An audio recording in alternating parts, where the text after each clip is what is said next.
Bukankah WFH ini hanya berlaku di beberapa sektor atau di beberapa orang? Nah, kalau sekarang alasan biaya juga dikemukakan, kemudian ditutup-tutupi dan dibumbui dengan WFH, ini rasanya tidak adil. Tidak adil. Tidak adil.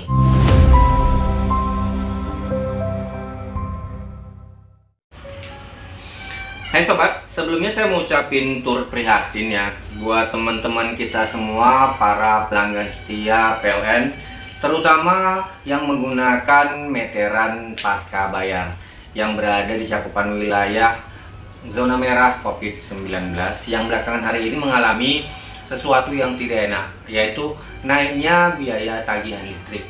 Bahkan ada yang bilang mereka bisa mengalami kenaikan bahkan beberapa ratus persen.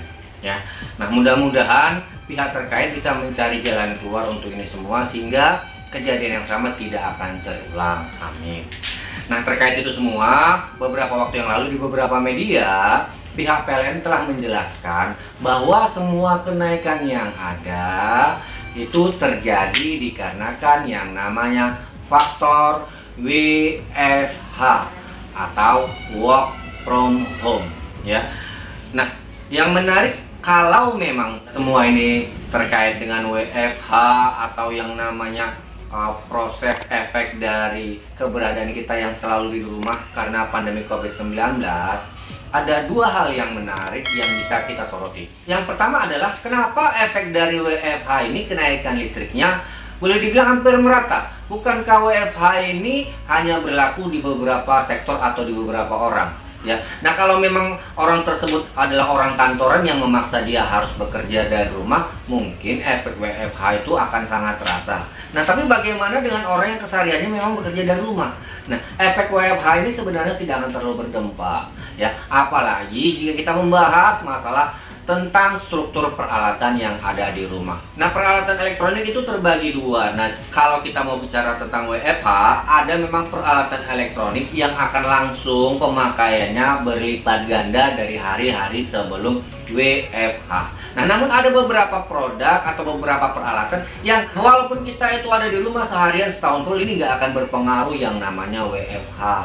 Nah, peralatan-peralatan itu apa saja? Nanti akan kita bahas ya di video setelah ini. Nah, hal yang kedua yang perlu kita cermati yang juga harus menjadi sorotan adalah bila memang kenaikan biaya listrik ini dikarenakan WFH, kenapa baru dirasakan dampaknya saat ini di bulan Juni ini?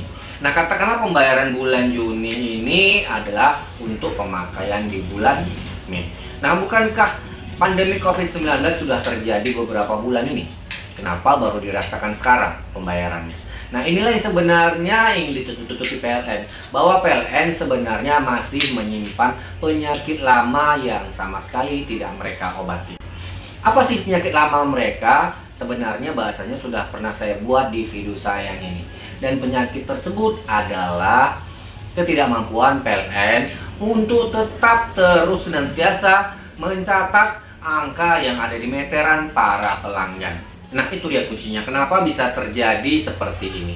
Ya, padahal kalau kita hitung-hitung, kalau misalnya terjadi di bulan 2, 3, 4, 5 pandemi seperti ini, seharusnya kan setiap bulan sudah mengalami kenaikan. Nah, tapi kenaikan ini baru dirasakan sekarang dan langsung berkali lipat. Nah, ini kesimpulan saya dikarenakan memang pihak PLN tidak datang rutin mencatat angka yang di meteran. Nah, satu hal yang menarik juga yang harus kita bahas dan menjadi sebuah tanda tanya besar adalah apalagi sih permasalahan yang ada di PLN. Kalau dulu ya waktu saya kecil-kecil, waktu zaman sekolah, saya menyadari ini semua bahwa PLN memang tidak mampu mengcover seluruh wilayah pelanggan PLN sehingga ada beberapa meteran yang tidak tercatat datanya dan mereka hanya menggunakan yang namanya prediksi. Alasannya adalah alasan biaya.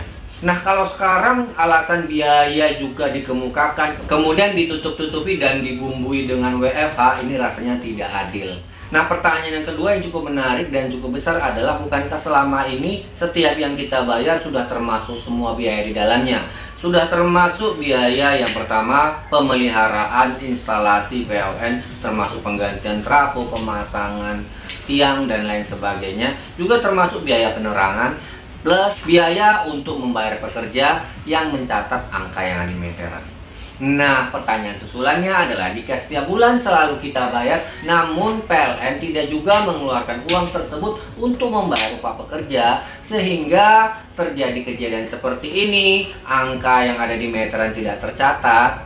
Nah, pertanyaannya, memangnya uang tersebut kemana, Pak?